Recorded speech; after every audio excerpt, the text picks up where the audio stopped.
दुनिया जीतने की चाह हर किसी को होती है, पर बहुत कम लोग ये जान पाते हैं कि अगर हम अपने माँ बाप को, अपनों को जीत लें, तो जिंदगी में कुछ भी जीतना मुश्किल नहीं है।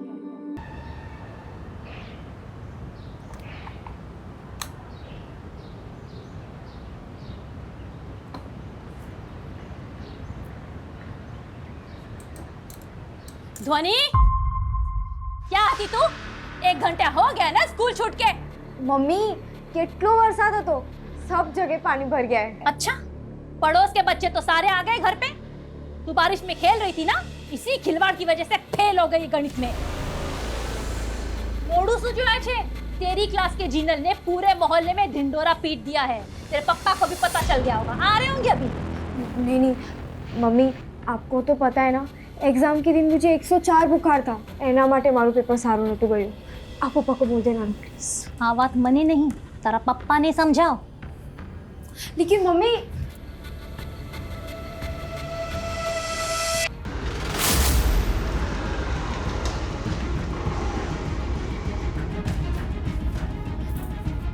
ध्वनि, तारा पप्पा आ गया।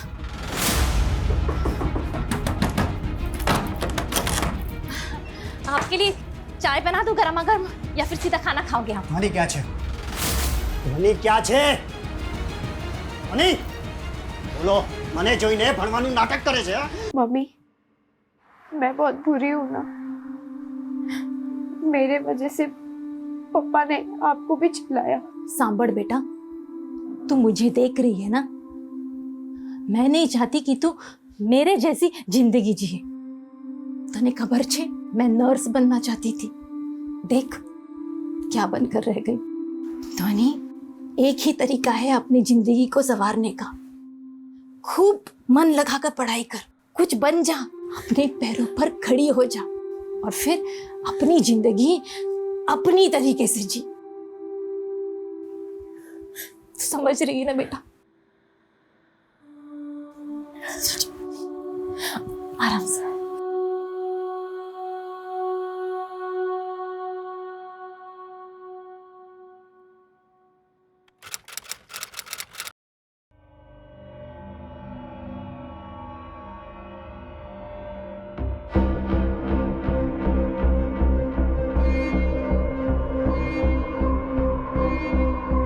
माँ कितनी बार, फंक्शन के लिए लेट हो रहा है, जल्दी करो। अरे हाँ हाँ, मैं रेडी हो रही हूँ, तू भी जल्दी रेडी हो जा, मैं नानी को बोलती हूँ। अरे हूँ पण रेडी ज छू बाबा। सब रेडी है तो फिर निकलते हैं ना।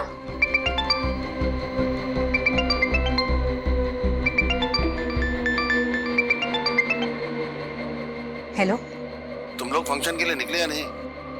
बस निकल रहे हैं।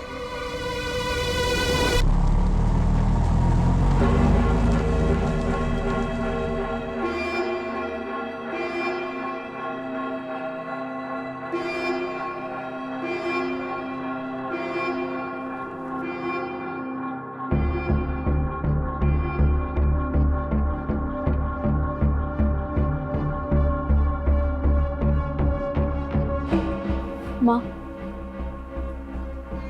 मैं भी डांस कर लूँ छेली वक्त, अच्छी खबर नहीं कब डांस करने मिलेगा।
अपना ध्यान रखना हो।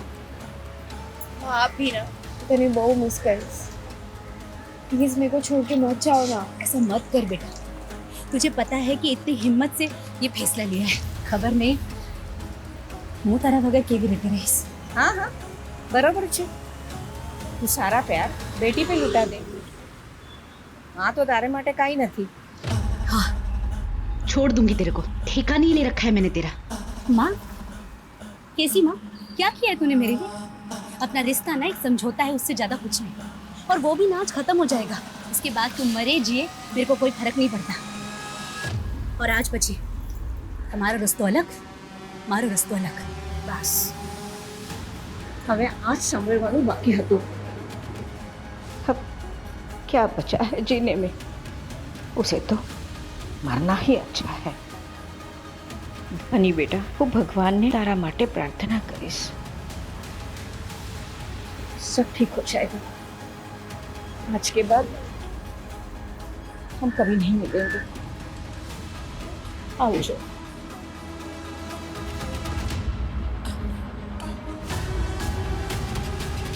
मैं नानी को बहुत मिस करूंगी, जो भी हो, पर वो मेरा बहुत ध्यान रखती थी। मैं तो कल स्कूल के टिफिन में भी खीर लेके जाऊंगा। सारू छे।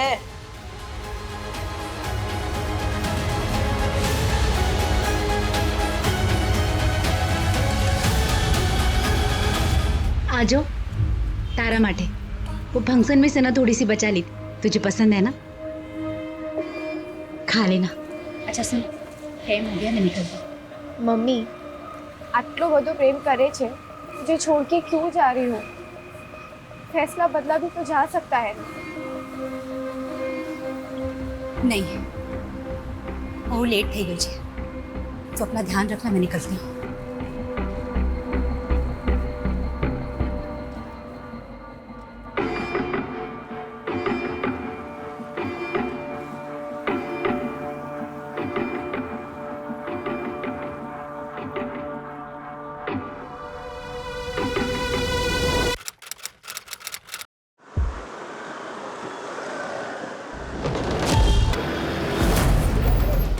बाईपास पर एक लड़की की बॉडी मिली है सर, काफ़ी बुरी हालत में।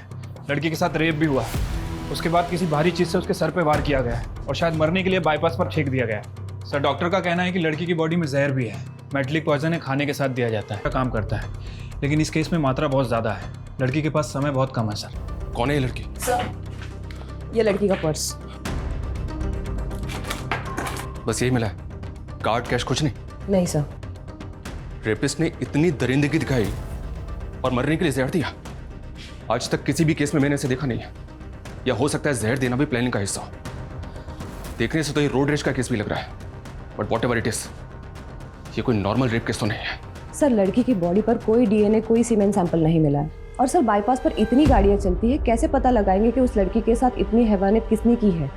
एक काम करो, क्राइम सीन पे चलने की तैयारी करो। Yes sir.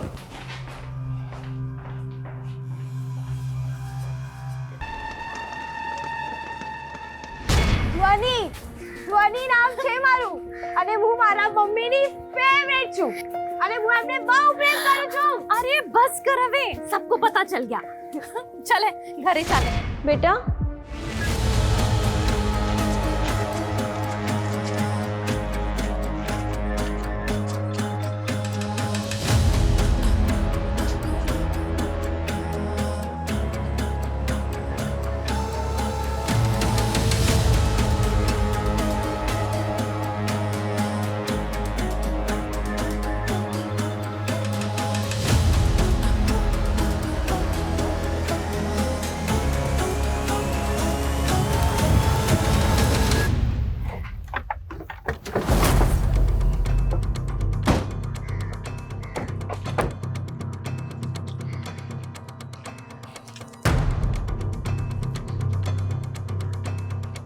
वो लड़की यहां तक पहुंची कैसे?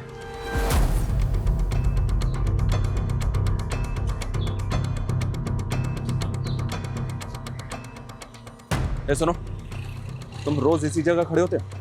किसी एक जगह पे तो नहीं रहता हूँ साहब, पूरे एरिया में घूमते रहता हूँ। क्यों, क्या हुआ? कल एक 20-22 साल की लड़की को देखा था यहाँ तूने? कुछ पता उसके बारे में? कल तो मैं इस तरफ नहीं था साहब, वो उस तरफ था। एक ड्राइवर है साहब, वो मेरा रेगुलर कस्टमर है। वो बता रहा था कि उसने किसी लड़की को देखा। अभी कहाँ मिलेगा ये टैक्सी ड्राइवर? टैक्सी चलाता है साहब, ऐसे कैसे बता सकता हूँ मैं? तेरा रेगुलर कस्टमर है ना, उसका फ़ोन नंबर, टैक्सी नंबर कुछ तो बता सकता है उसके बारे में? ऐसे भी कोई जान पहचान नहीं है सर। वो फ़ोन नंबर, टैक्सी का नंबर तो नहीं पता, पर साहब उसके गाड़ी पे ना एक लाल कलर का बाज का स्टिकर है सर। बाज का स्टिकर? हितेश, बाज के स्टिकर वाली, बिना बाज के स्टिकर वाली, बाईपास पे आने जाने वाली हर टैक्सी को अच्छी तरह से चेक करो। ये टैक्सी ड्राइवर मुझे किसी भी हालत में चाहिए। सर मैं हमेशा तेरे साथ रहूंगी। याद तो बहुत आएगी मुझे तेरी। मम्मी, मैं आपके बिना नहीं रह सकती हूँ। जिंदगी की यही रीत है बेटा, लग्न પછી छोकरी ने सासरिये जाऊच पड़े। इस फुटेज में तो ये लड़की बिल्कुल ठीक लग रही है और इसके तकरीबन 2 घंटे के बाद ये बाईपास में मिली। इसका मतलब जो कुछ भी हुआ है इन्हीं 2 घंटों के बीच में हुआ है। हितेश एक काम करो, ये टैक्सी ड्राइवर जहां भी मिले उठाओ इसे। साहब मुझे क्यों बुलाया, मैंने क्या किया है? उस दिन बाईपास रोड पे इसी लड़की को लेके गया था ना तू? हाँ साहब, हाँ तुम्हारो काम छे।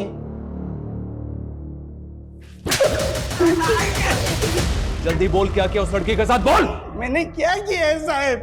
रेप किया उसका, उसको जहर दिया और मरने के लिए बाईपास रोड पे फेंक दिया उसे। ये किया है तूने? नहीं साहब, मैंने कुछ नहीं किया, कसम से बोल रहा हूँ। मैंने इसको जनता कॉलोनी से बिठाया था और बाईपास रोड पे इसको सही सलामत उतार दिया था साहब। उतार दिया या फेंक दिया? साहब मैंने फेंका नहीं साहब, जब मैंने उसको उतारा तो वो सही सलामत थी साहब। वहाँ पे एक चाय वाला भी था, उसने सब कुछ देखा है, अब उससे पूछ लीजिए ना। चाय वाला? हाँ साहब, साइकिल पे चाय बेचता है वो।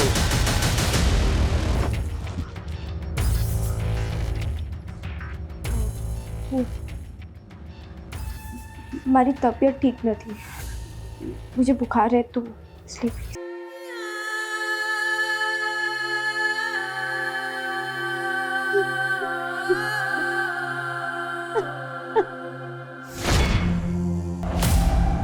सर, ये न्यूज़ देखी आपने? कल रात जनता कॉलोनी के घर में फंक्शन था और आज मातम मनाने वाले फैमिली के चारों लोग, और उसकी बॉडी में भी यही जहर मिला है, तो पूरी पॉसिबिलिटीज है कि उसे भी जहर इसी फंक्शन में दिया गया।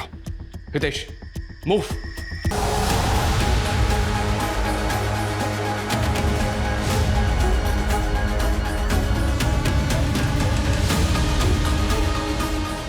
छह घंटे के अंदर अंदर ये मामला एक लड़की के केस उसे जहर देने से बढ़कर मास मर्डर तक पहुंच गया। पता नहीं अब सब कुछ यहीं रुकने वाला है या और भी बहुत कुछ है जो सामने आना बाकी है। केवड़ क्या है? वो तो दिल्ली गए। अच्छा अच्छा।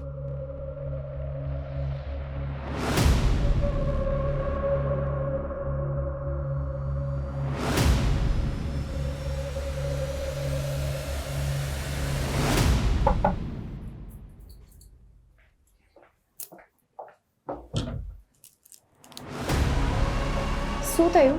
कुछ चाहिए था क्या? हाँ। दो तक कौन है?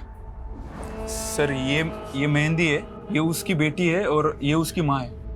हमारी मैडम कुछ फंक्शन वगैरह होता था तो उनको मदद के लिए बुलाती थी। तीनों को? नहीं, सिर्फ मेहंदी को। इन दोनों को तो मैंने पहली बार देखा था। अच्छा, इसके अलावा कुछ अजीब नोटिस किया तुमने? हाँ, एक बात अजीब लगी मुझे। कल जब मैं किचन में गया तब मेहंदी खीर लगा रही थी। आंसू करे छे, खीर तो बनी हुई थी ना, ये क्या डाल रही हो ऊपर से? फ्लेवर है, खीर में अच्छा स्वाद आ जाएगा, देखना सब हाथ चाट चाट के खाएंगे। इसका मतलब है उस खीर में ही जहर था सर, जिसे खाकर आधे लोग मर गए और आधे लोग हॉस्पिटल में। उस औरत ने अपनी बेटी को भी जहर दे दिया और उस लड़की को भी। एक मिनट, इसका मतलब उस परिवार के अलावा वो 18 लोग भी अपनी जान से हाथ धोने वाले हैं। डॉक्टर्स का भी यही कहना है सर।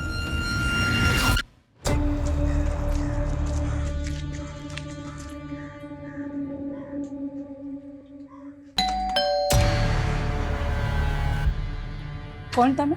नमस्ते मैडम, હું મહેંદી છું। पास से पता चला कि आपको घर काम के लिए हेल्पर की जरूरत है। जरूरत तो है, पर पूरे महीने के लिए नहीं, सिर्फ 2 दिन के लिए। चाल से मैडम, वैसे भी मेरे पास कोई काम नहीं है तो मैं कर लूंगी। ठीक है, पर बहुत सारा काम होगा। शादी का माहौल है, बहुत सारे मेहमान भी होंगे। બધું કરી લઈશ ને?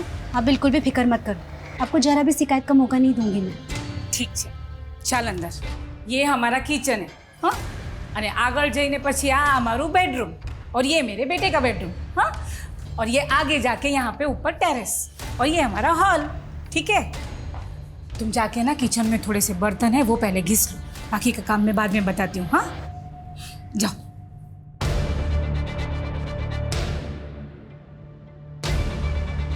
डार्लिंग આજુબાજુ જોઈ તો લો। હા કઈ વાંધો નહીં, 1 કલાકમાં આવું છું। By.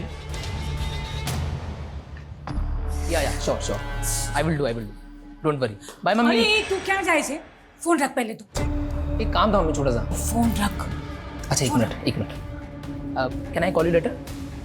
Okay thank you bye. हाँ तुझे पता है ना 2 दिन में तेरी शादी है, अब तू बाहर नहीं जा सकता। कितने तामझाम है और उसके लिए एनर्जी जरूरी है। और एनर्जी रखने के लिए क्या चाहिए? क्या? खाना। और खाना तुम्हें खाना है ना? तो चलो तुझे ने बेस हूँ नाश्ता ले आओ। मैडम आप बैठो, मैं खाना लगा देती हूँ। ना मेरे बेटे को तुम्हें ही खाना खिलाती हूँ, है ना बेटा? हाँ मम्मी। जा तुम बैठ, में खाना लेके आती हूँ। चलो तुम बाकी का काम देख लो, हाँ? जा बैठ। हाँ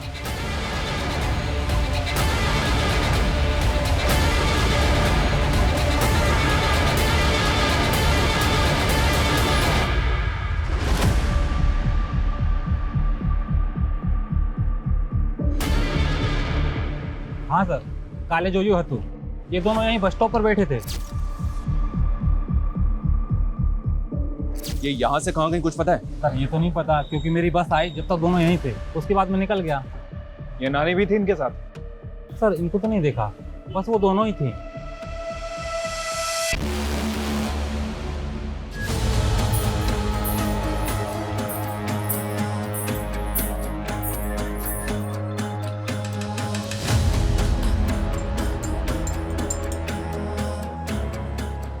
अच्छा जी तुम्हें बड़ा पता है। आंटी पानी बोतल आपो ने। शू तेना खबर नहीं कि मेरी माँ मुझ पर जान छिड़कती है, आज भी ऐसे करती है जैसे मैं एक छोटा बच्चा हूँ। शादी के बाद तुम्हें मुझे उनसे तो शेयर करना ही पड़ेगा।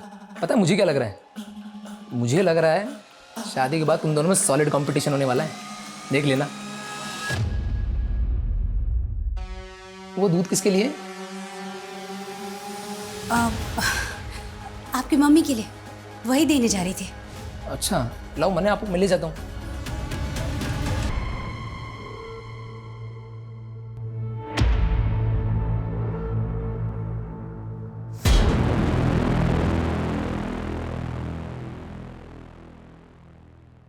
वो लड़की मर गई, उसकी डेथ हो गई और उसका नाम तक हमें पता नहीं है। इससे पहले कि ये औरत कुछ और तबाही मचाए, इस तक पहुंचना हमारे लिए बहुत जरूरी है। हेलो, हाँ बोलो। ठीक है। सर जिस फैमिली का मर्डर हुआ था उसके पड़ोसी का फोन था। उसका कहना है कि मेहंदी उसके बगल वाले मोहल्ले में रहती है, हनुमान मंदिर के बगल वाला घर। हनुमान मंदिर? हनुमान मंदिर चलो तुरंत।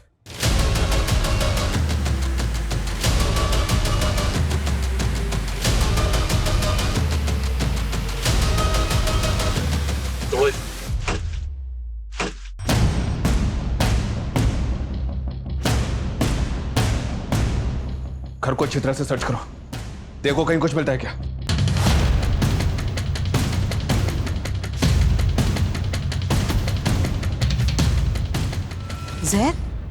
जहरा पी थी तू?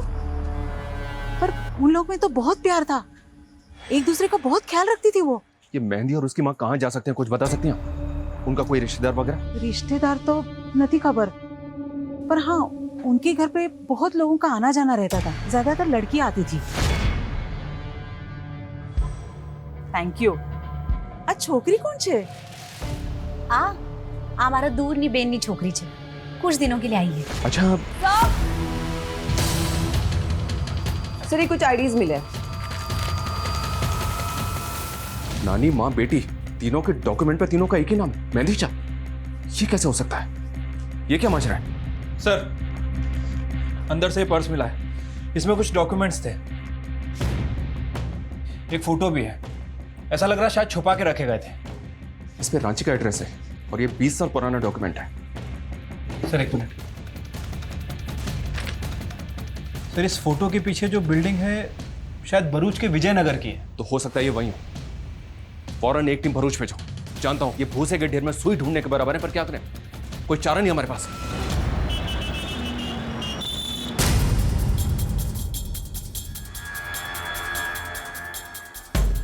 एक मिनट सुनना, इसको देखा है तुमने?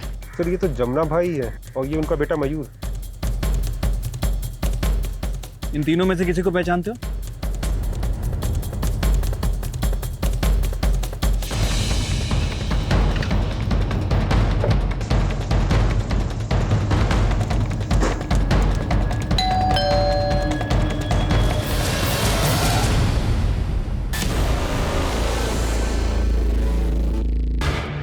सब चुरा लिया, सारा महंगा कीमती सामान सब उड़ा लिया। बेदिवस बची मारा लगन छे।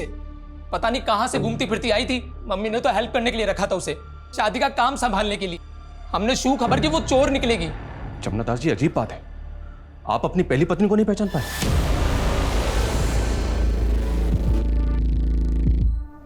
हाँ तो अपरा छे। अपरा, जो कुछ देर पहले तक आपके घर में थी। सर मैं इन्हीं तरफ जोयू पड़ने थी, और मैं उसकी तरफ क्यों देखता? ये 3 साल का था तब वो हम सब लोग को छोड़कर चली गई। छोड़कर चली गई थी मतलब? 20 वर्ष पहला इसी घर में चोरी कर कर वो कमीने आसिफ के साथ दुबई भाग गई। आसिफ कौन? उसका बॉस। अपरा ने मुझे ये बोलकर ही उससे मिलवाया था कि वो उसकी नौकरी लगाने वाला है। मगर सच बताऊं सर, वो दोनों का लफड़ा था, लफड़ा। दुबई जाने के बाद उसने मुझे चिट्ठी भेजी कि मैं घर छोड़कर जा रही हूं, मुझे ढूंढने की कोशिश मत करना। आसपास के एरिया के जितने भी सीसीटीवी सबको अच्छी तरह से चेक करो, देखो वो किधर गई है या फिर कहां जा सकती है। हमारे पास टाइम बिल्कुल भी नहीं है, पता नहीं अब वो और क्या प्लान बना के निकली यहाँ से। इससे पहले कि वो कुछ और करे, हमें उसे रोकना होगा तुरंत। हेलो, ठीक है, लॉकअप में डालो उसे। सर वो चाय वाला पकड़ा गया। इनको क्यों लेके आए मैडम? चल बोल, जल्दी बोल, उस रात लड़की के साथ उन्हें क्या किया? मैंने कुछ नहीं किया सब। ये ऐसे नहीं मानेगा, इसकी 2-4 हड्डियां तोड़ो, उसके बाद ये बोलेगा। बता दो सब, बता दो। मेरी जान से भी ज्यादा प्यार करता हूँ मैं तुझसे, तेरे सिवा कोई दिखता ही नहीं है मुझे। तू इंसान तो क्या जानवर कहलाने लायक भी नहीं है। एक लड़की जो बेचारी मर रही थी, उसकी मदद करने के बजाय तूने उसका रेप किया और मरने के लिए उसे वहीं छोड़ दिया।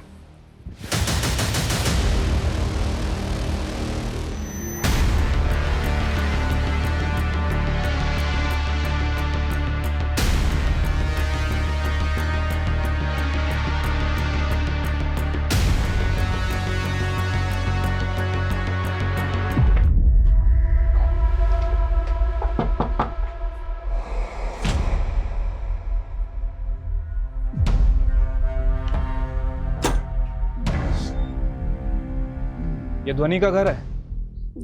अब वो यहाँ नहीं रहती। कहाँ रहती है बता सकते हैं? पता नहीं। तब तो आपको ये भी नहीं पता होगा कि कुछ देर पहले उसकी मौत हो गई है।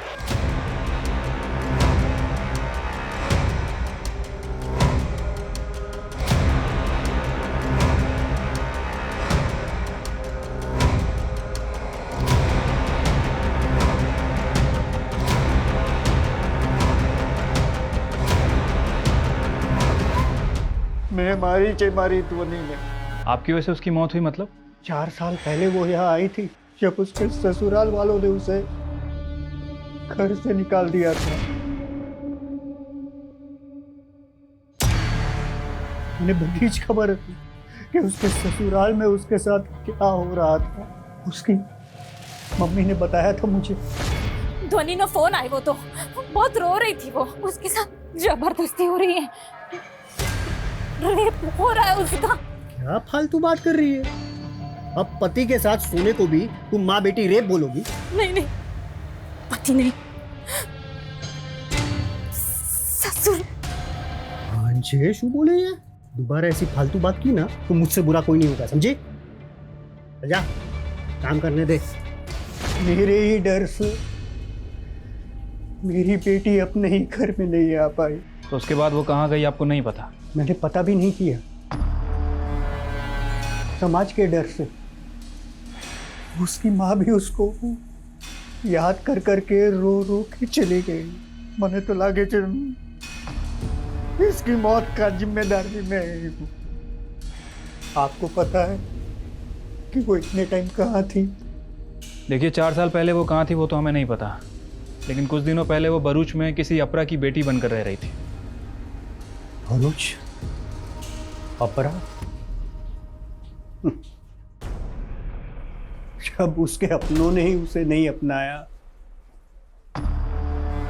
तो दूसरों को अपना बनाकर जीने लगी। 4 साल पहले धोनी जब गायब हुई वो 17 साल की थी सर। तो मतलब जब उसकी मौत हुई वो 21 साल की थी। Okay. Hello sir, MG bypass पे एक औरत ने एक रिक्शा वाले और एक सवारी पर चाकू से हमला किया है। सर, उन दोनों को हमने हॉस्पिटल भेज दिया है और उस औरत को पुलिस स्टेशन लेकर आ रहे हैं। सर, मुझे लगता है ये वही औरत है जिसे हम ढूंढ रहे थे।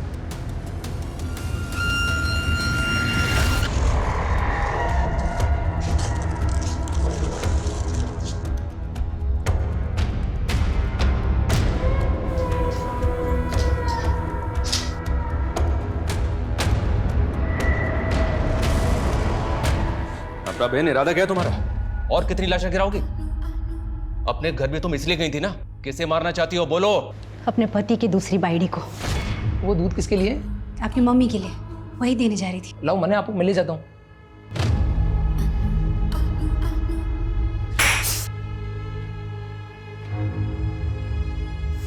पर मारा नहीं, सिर्फ चोरी की।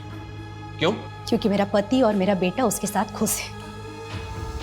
मयूर उसे ही अपनी माँ मानता है। उसे तो शायद पता भी नहीं कि मैं उसकी माँ हूं। अभी मुझे सीधी तरह से ये बताओ, क्यों कर रही हो ये सब? खत्म कर देना चाहती हूँ हर उस चीज को, हर उस इंसान को जिसने मेरी जिंदगी बर्बाद की। त्यारस मैंने शांति मठ से। पर तुम तो अपनी मर्जी से गई थी ना? चिट्ठी भी भेजी थी तुमने। चिट्ठी मैंने नहीं, आसिफ ने भेजी थी, ताकि जमुना कभी मुझे ढूंढे ही ना। मैं जमुना की वजह से इस नरक में गिरी। अने जमुना ये शू करियो? नकली चिट्ठी पे भरोसा कर लिया।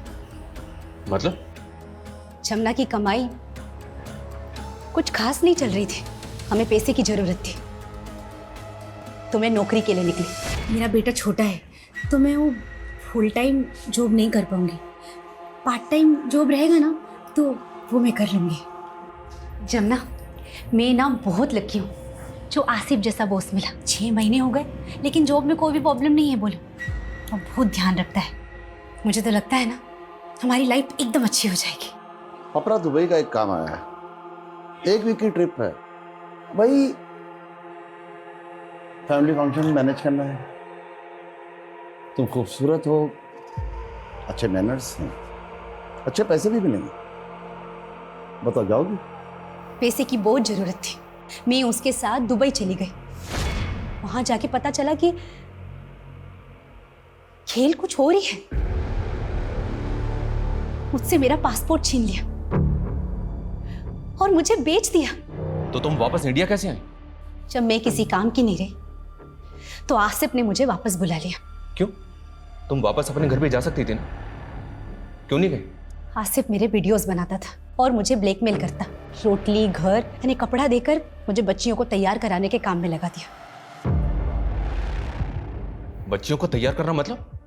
कौन बच्चियां? किस लिए? गरीब मजबूर बच्चियां जिन्हें वो फुटपाथ से उठा था, और उनके माँ बाप को सपने दिखाता कि उन बच्चियों को पढ़ाएगा, लिखाएगा और बड़ा करके उनका लगन करवाएगा। तुम उन बच्चियों के साथ क्या करती थी? सिर्फ मैं नहीं, फाल्गुनी भी यही काम करती। हम नए नए मोहल्ले में घर लेते, उन बच्चियों को रहना सहना, ठीक से बात करना सिखाते थे।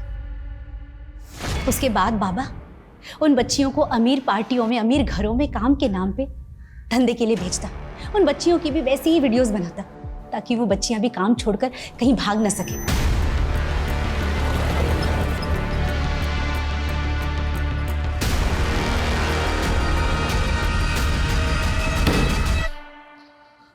लोगों से अपनी बच्चियां दे क्यों देते? ऐसा क्या करता है वो? मजबूर गरीब बच्चियों का फायदा उठाता, उनका मसीहा बनकर जाता। वो मासूम बच्चियां उसे बाबा कहकर बुलाती। हमारो QR कोड छे।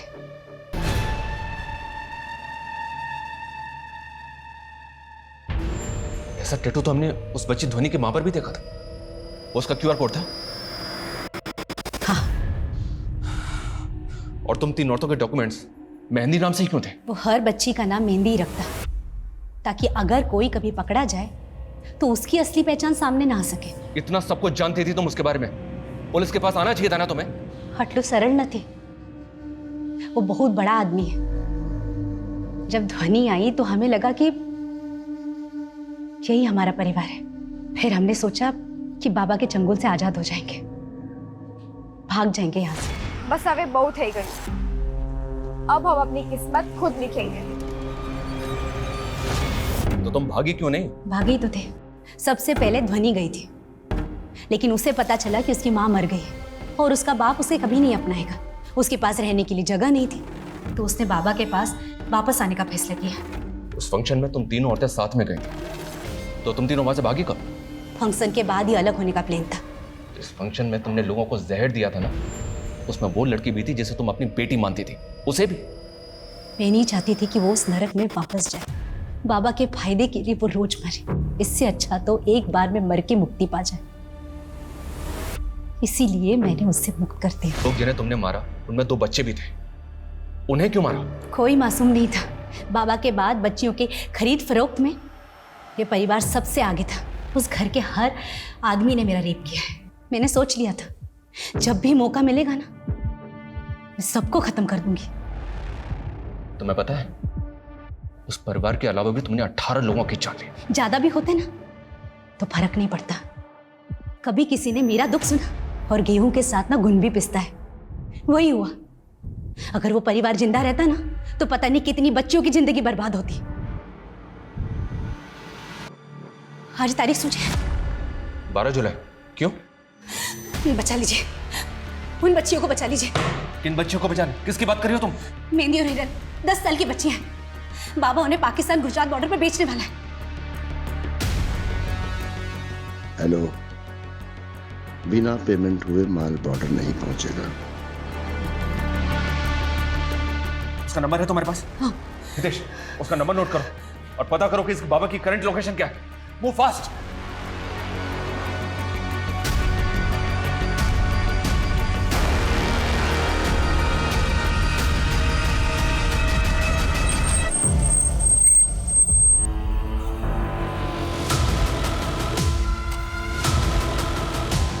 सर, ये बाबा आसिफ अंसारी, ये ऑनलाइन न्यूज पोर्टल चलाता है सर। व्हाट? ये बाबा एक जर्नलिस्ट है? हाँ सर, और काफी बड़े बड़े लोगों में इसकी पहचान भी है, गुजरात पाकिस्तान बॉर्डर पर भी। मतलब बॉर्डर पे बच्चों की तस्करी हो रही होगी। हितेश, लोकल पुलिस को इन्फॉर्म करो तुरंत।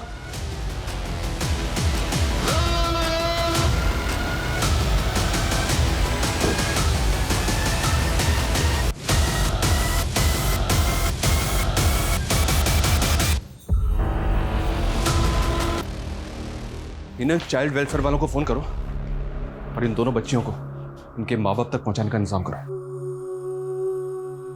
इस केस में एक के बाद एक कई लेयर्स खुलती चली गई और एक बड़ा रैकेट पकड़ा गया जो गरीब मासूम बच्चियों को, लड़कियों को इस पेशे में धकेलता था। यह केस इस ओर भी इशारा करता है कि एक इंसान, एक नागरिक के रूप में हमें बेहद सतर्क रहना होगा, क्योंकि अच्छी जिंदगी का सपना दिखाकर कईयों की जिंदगी उजाड़ देने का प्लान बनाए कई आसिफ हमारे इर्द गिर्द ही घूम रहे हैं। याद रखिए, इस मतलबी दुनिया में बिना स्वार्थ के कोई किसी का भला नहीं करता। There are no free lunches. जय हिंद।